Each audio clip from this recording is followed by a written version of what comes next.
Hoichi, el desorejado. Adaptación en español neutro. Basada en Miminashi Hoichi, de Lafcadio Hearn. Kwaidan, 1904. Hace más de 700 años, en el estrecho de Dan no Ura, entre las costas de Shimonoseki, se libró la última batalla del clan Heike. Fue allí donde una era entera se hundió en el mar. Mujeres, niños, ancianos, el emperador niño Antoku entre los brazos de su abuela, todos arrojados a las olas cuando comprendieron que la derrota era inevitable. Desde entonces, dicen los pescadores de la región, los cangrejos que allí se capturan llevan en el caparazón el rostro de un samurái furioso. Dicen también que en las noches sin luna se oyen tambores bajo el agua y voces que aún gritan órdenes de batalla. Esta es la historia de un hombre ciego que tocaba música para los muertos, sin saber, hasta que fue demasiado tarde, que ellos también lo escuchaban a él. Capítulo 1. Un músico ciego y una voz en la oscuridad. En las cercanías de Dan no Ura se alzaba el templo de Amidaji, construido para honrar la memoria de los caídos del clan Heike y cuidar de sus almas. Junto a ese templo vivía un hombre llamado Hoichi. Había nacido pobre y ciego desde niño, pero el destino le había dado un don extraordinario.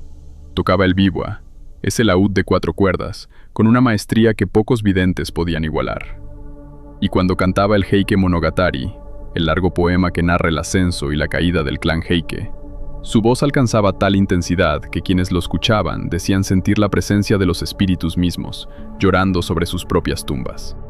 El sacerdote del templo, compadecido de su pobreza, le había ofrecido techo y comida a cambio de que Hoichi tocara para los huéspedes que allí paraban. Así transcurrieron los años, tranquilos, hasta una noche de verano en que el sacerdote fue llamado a oficiar un funeral en un pueblo vecino, y Hoichi quedó solo en el templo, practicando en la veranda mientras esperaba su regreso. La noche era calurosa. Hoichi tocaba para sí mismo, dejando que las cuerdas hablaran en la oscuridad. Entonces oyó pasos.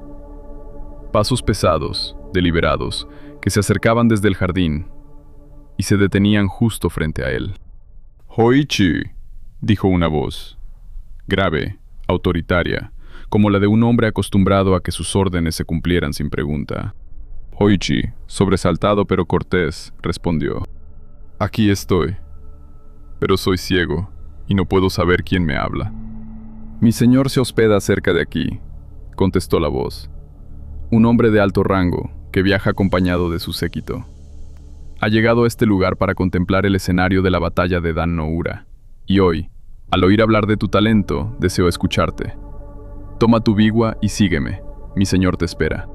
En esa época, la palabra de un samurái era ley, y Hoichi no tenía motivo para dudar.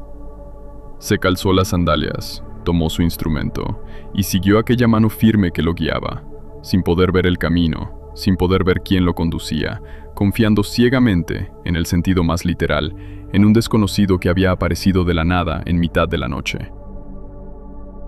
Caminaron un largo trecho, más de lo que Hoichi esperaba, hasta que la mano se detuvo y una voz anunció en voz alta, ante algo que Hoichi no podía ver: «¡Abran la puerta!». Y Hoichi oyó un portón que se abría. No como los portones de madera del templo que conocía de memoria, sino con un sonido de metal, pesado, ceremonial, un sonido que no pertenecía a ningún lugar de aquella aldea. Cruzaron un patio, subieron unos escalones y Hoichi comprendió, con un escalofrío que no supo explicar, que se encontraba en un sitio que no debería existir tan cerca de su humilde templo, y que ya era demasiado tarde para volver atrás. Capítulo 2. El salón invisible. Una mano de mujer lo condujo hacia lo que parecía un salón enorme, lleno de gente. El susurro de sedas finas rozándose, el murmullo contenido de una corte entera conteniendo la respiración, y, presidiendo todo aquello, una voz de mujer, noble y serena, que le dio la bienvenida. «Se nos ha dicho que no hay quien recite el Heike Monogatari como tú. Deseamos escuchar la historia completa de la caída de nuestra casa. Comienza, por favor, por la batalla de Dan no Ura». Hoichi alzó su instrumento y comenzó a tocar. Y a medida que la historia avanzaba hacia su final trágico, la derrota, el mar rojo de sangre, el niño emperador hundiéndose entre los brazos de su abuela, un lamento se elevó en aquel salón. Un lamento colectivo, desgarrador, que crecía con cada verso hasta volverse insoportable. Hōichi nunca había sentido una audiencia así. Tocó como si su propio cuerpo fuera el instrumento de aquel duelo, y cuando terminó, el silencio que siguió estaba cargado de un dolor que no pertenecía a este mundo. «Nunca», dijo por fin la voz de mujer entre lágrimas contenidas. «Habíamos oído algo tan hermoso ni tan terrible. Mi señor desea que regreses. Durante 6 noches deberás tocar para nosotros, pero de esto no debes hablar con nadie. Nuestro viaje es secreto, y así debe permanecer». Hōichi, halagado y todavía aturdido, prometió guardar silencio. Aquella misma mano lo condujo de regreso al templo antes del amanecer, y él, agotado, no despertó hasta bien entrada la mañana, sin decir una palabra de lo ocurrido, ni siquiera al sacerdote, que ya había vuelto. La noche siguiente, el samurái regresó. Y la siguiente. Y la siguiente. Cada noche, la misma mano firme guiaba a Hōichi hacia el mismo salón invisible, hacia el mismo lamento colectivo que crecía con cada verso del Heike Monogatari. Y cada noche, antes del alba, era devuelto a su cama, exhausto, silencioso, sin explicar a nadie dónde había estado. Pero el templo tenía otros ojos. Los sirvientes comenzaron a notar que Hōichi desaparecía después del anochecer y regresaba justo antes del amanecer, con el rostro demacrado, como quien no ha dormido en semanas. Preocupado, el sacerdote ordenó que lo vigilaran la próxima vez que saliera.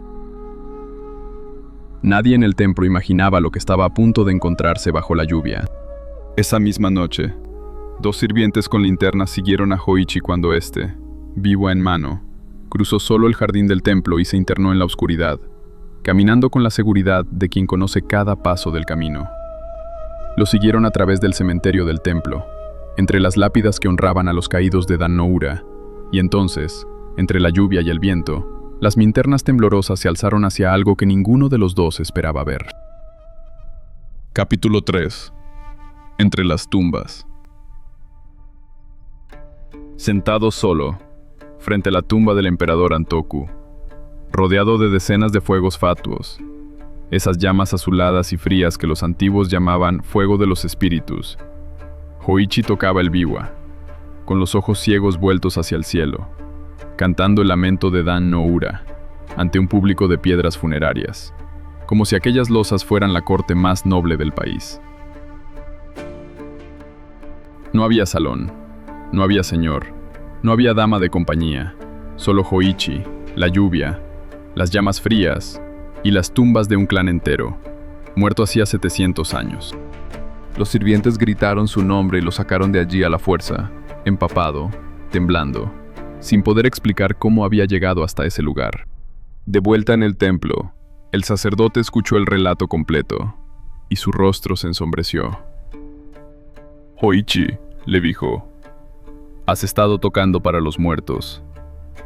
Aquellos a quienes has entretenido estas noches no son huéspedes vivos.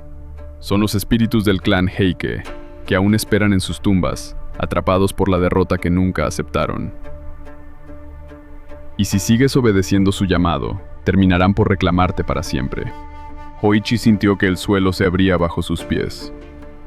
Aquella corte espléndida, aquella dama de voz serena, aquel lamento que lo había conmovido hasta las lágrimas. Todo había sido la ilusión de los muertos, tejida alrededor de un hombre vivo.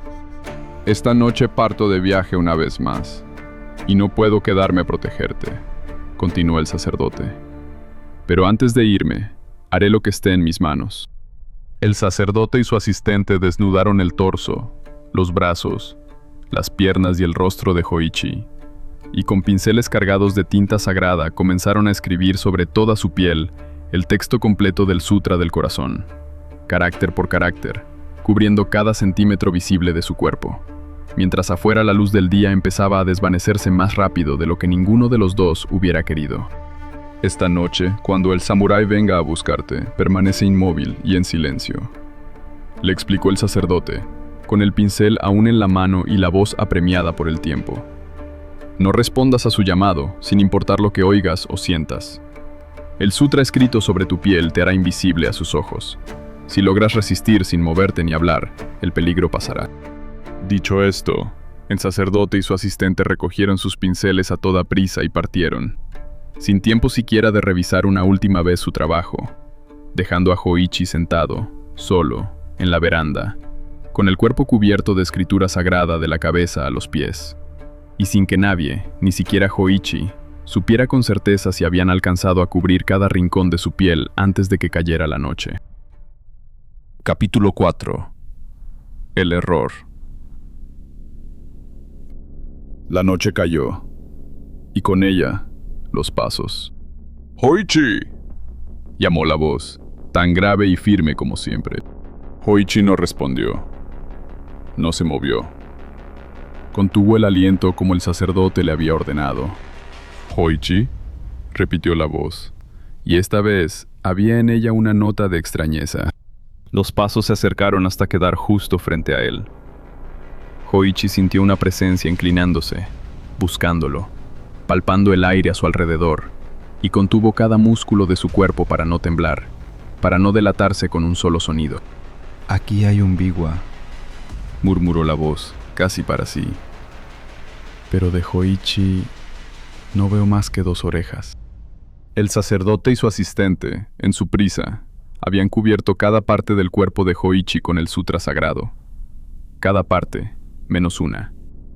En la penumbra, apurados por el tiempo que se les acababa, habían olvidado sus orejas. Una mano fría recorrió el aire junto al rostro de Hōichi, rozó, palpó, y se detuvo justo sobre lo único que había quedado sin proteger en todo su cuerpo. Capítulo 5. Hōichi, el desorejado. La mano se cerró sobre la oreja izquierda de Hōichi, y con un tirón seco, brutal, la arrancó de su cabeza. Hōichi no gritó, no se movió. El dolor le atravesó el cuerpo entero como un relámpago, pero recordó las palabras del sacerdote y permaneció inmóvil, en silencio, mientras la misma mano tomaba la segunda oreja y hacía lo mismo. «Esto probará ante mi señor que he cumplido con mi deber», dijo la voz, satisfecha.